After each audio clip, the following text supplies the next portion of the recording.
know what's up. This your girl Ria, and welcome back. Well, more like me welcoming back, I guess, to another video by the late great George Carlin.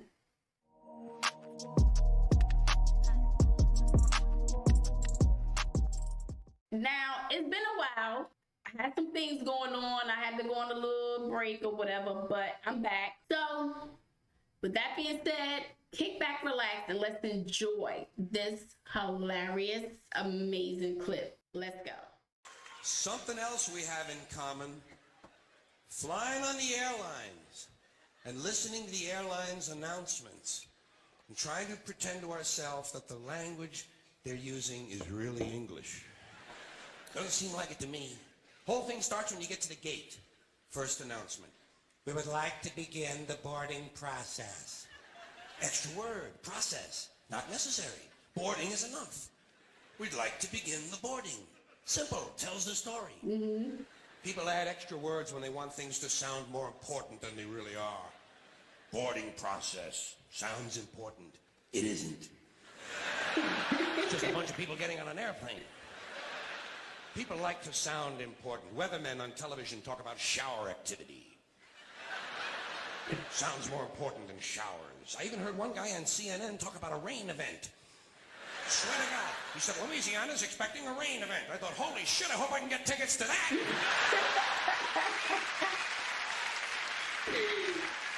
Oh my goodness. Emergency situation.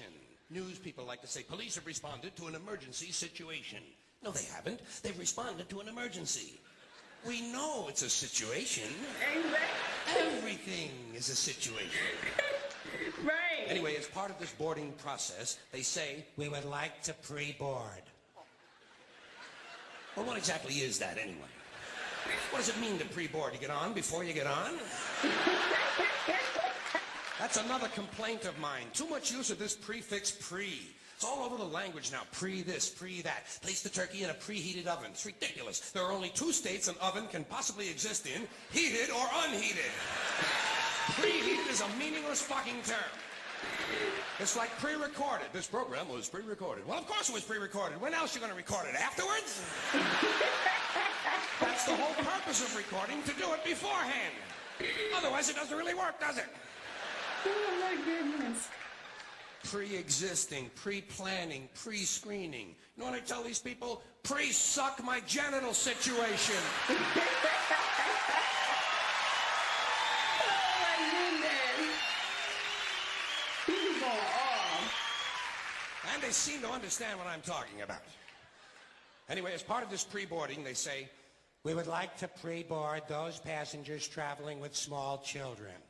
But what about those passengers traveling with large children? Suppose you have a 2-year-old with a pituitary disorder. You know, a 6-foot infant with an oversized head. Kind of kid you see in the National Enquirer all the time.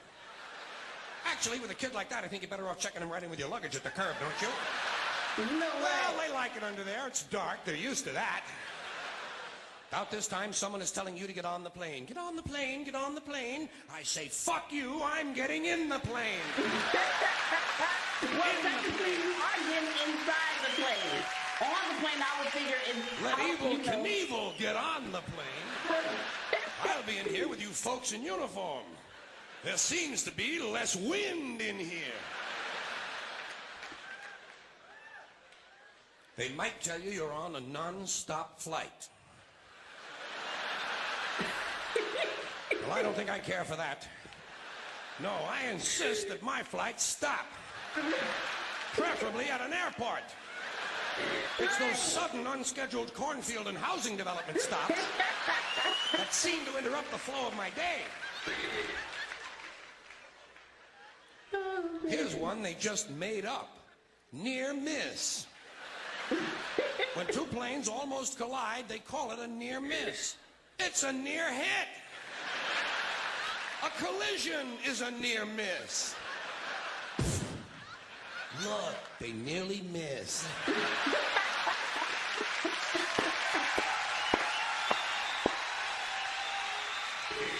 That's funny. Yes, but not quite. They might tell you your flight has been delayed because of a change of equipment. Broken plane. Tell me to put my seat back forward. Well, I don't bend that way. If I could put my seat back forward, I'd be in porno movies. Then they mentioned carry-on luggage. First time I heard carry-on, I thought they were going to bring a dead deer on board. I thought, what the hell do they mean with that? Don't they have the little TV dinners anymore? Then I thought, carry on, there's going to be a party. People are going to be carrying on the plane. Well, I don't care for that. I like a serious attitude on the plane, especially on the flight deck, which is the latest euphemism for cockpit. Can't imagine why they wouldn't want to use a lovely word like cockpit, can you? Right. Especially with all those stewardesses going in and out of it all the time. Bruh, I swear, I used to work for a cleaning company that cleaned airplanes. And when I first heard, you know, they was teaching me the name of the, you know, the certain areas of, you know, the airplanes and stuff, and they said cockpit. I'm like, excuse me, a what? They said cockpit. I'm like, well, why they call it a cock? I'm like, you know what? I don't even want to know. That's a weird, crazy name. Because my mind just goes somewhere else. It goes somewhere else. It's not even, you know what? Let's finish this. Can't imagine why they wouldn't want to use a lovely word like cockpit, can you? Especially with all those stewardesses going in and out of it all the time.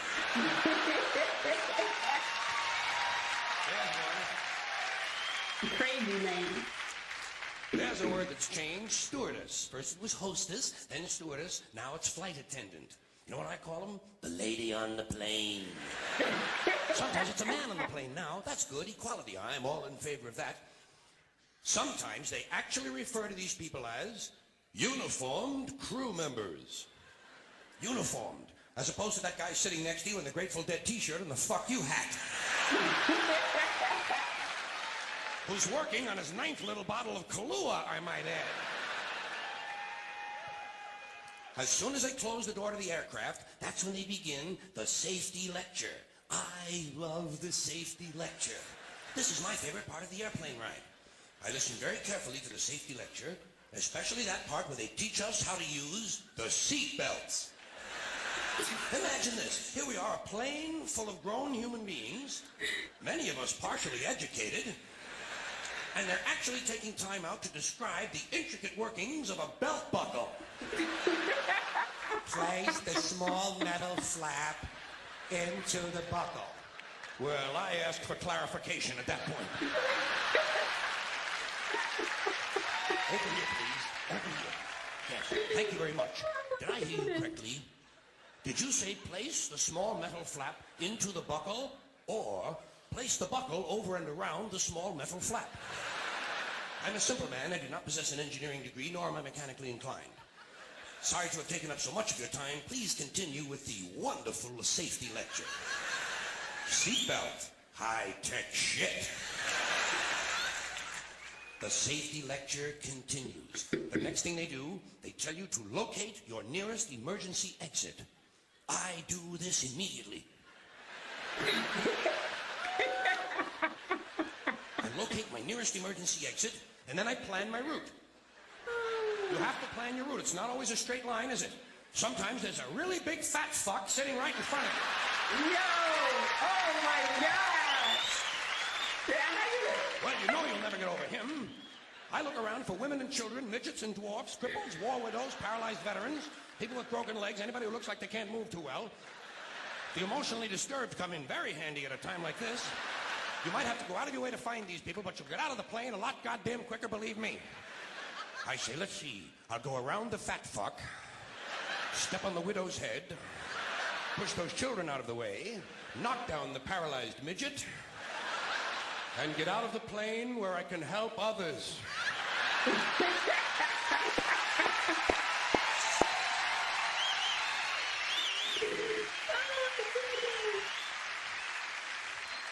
I can be of no help to anyone if I'm lying unconscious in the aisle with some big cocksucker standing on my head. I must get out of the plane, go to a nearby farmhouse, have a Dr. Pepper, and call the police. The safety lecture continues. In the unlikely event... This is a very suspect phrase, especially coming as it does from an industry that is willing to lie about arrival and departure times. In the unlikely event of a sudden change in cabin pressure, roof flies off. An oxygen mask will drop down in front of you. Place the mask over your face and breathe normally. Well, I have no problem with that. I always breathe normally when I'm in a 600-mile-an-hour uncontrolled vertical dive. I also shit normally. Right in my pants!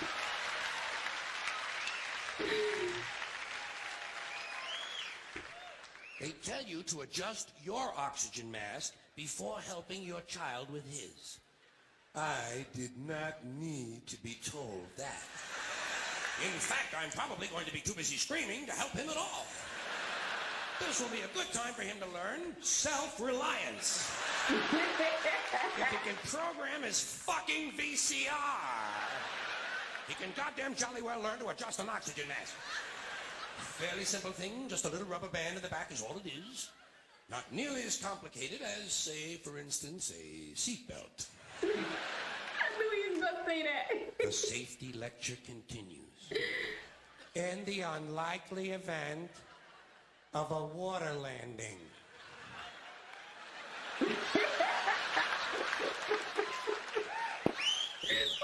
Well, what exactly is a water landing?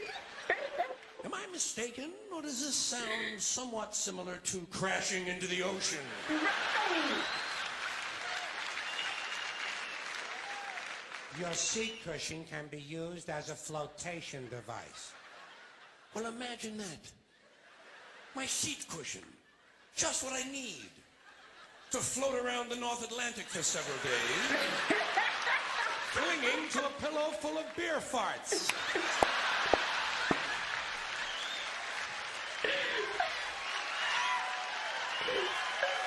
The way he acted out.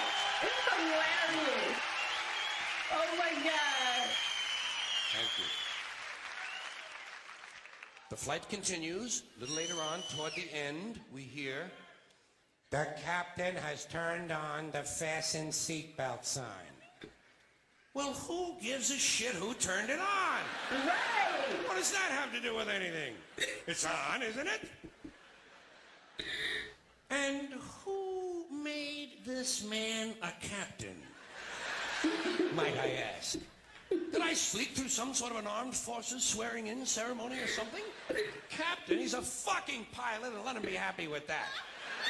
If those sightseeing announcements are any mark of his intellect, he's lucky to be working at all. Tell the captain, Air Marshal CARLIN says, go fuck yourself.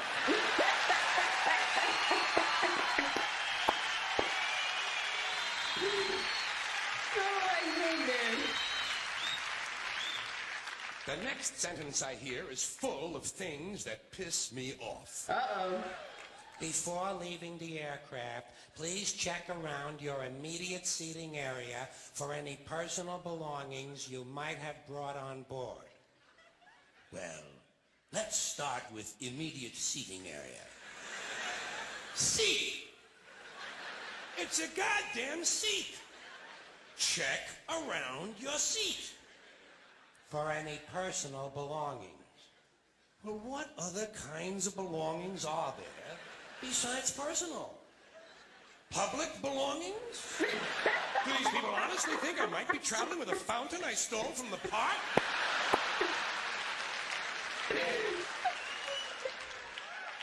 You might have brought on board.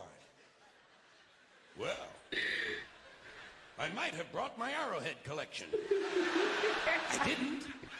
So I'm not going to look for it. I'm going to look for things I brought on board. Would seem to enhance the likelihood of my finding something, wouldn't you say?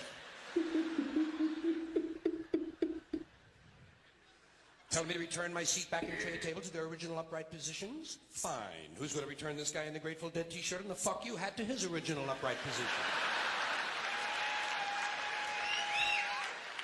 About this time, they tell you you'll be landing shortly. That sound to you like we're going to miss the runway? Final approach is not very promising either, is it?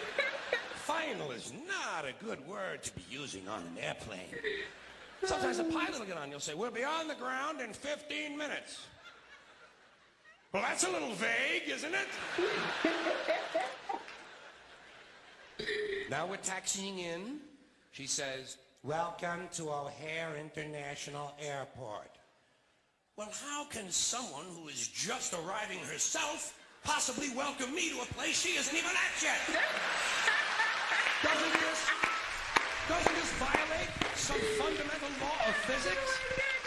We're only on the ground 4 seconds. She's coming on like the fucking mayor's wife. Where the local time... Well, of course it's the local time. What did you think we were expecting? The time in Pango Pango? Enjoy your stay in Chicago or wherever your final destination might be. All destinations are final. That's what it means. Destiny, final. If you haven't gotten where you're going, you aren't there yet.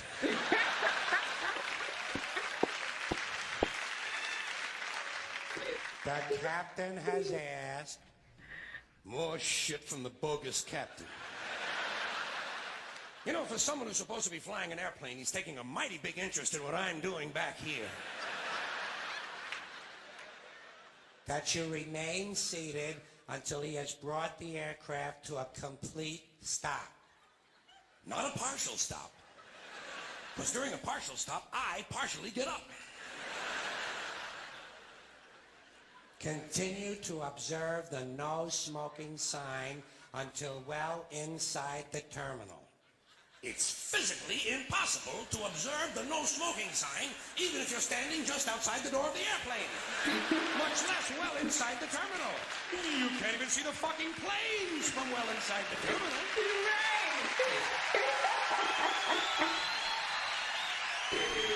They need to just throw all of these stupid terms away. Just throw it away, man. Which brings me to terminal. Another unfortunate word to be used in association with air travel. And they use it all over the airport, don't they? Somehow I just can't get hungry at a place called the Terminal Snack Bar. But if you've ever eaten there, you know it is an appropriate name.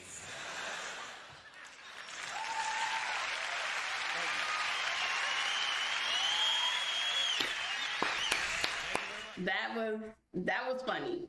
I love how he make things make so much sense when it's really, you know, when people really make up stupid stuff, he named a reason why it makes no sense, you know, and I love that about him. I miss watching this man videos. Oh my God, I definitely gotta watch some more because I know I'm way behind. I know it's hella clips that I gotta catch up on. So stay tuned because more videos are coming and I will see you in the next one. As always, thank you for watching me react to these funny, hilarious ass stand-up comedy videos. And hit that subscribe button for me so you can see more videos just like this one. Toodles.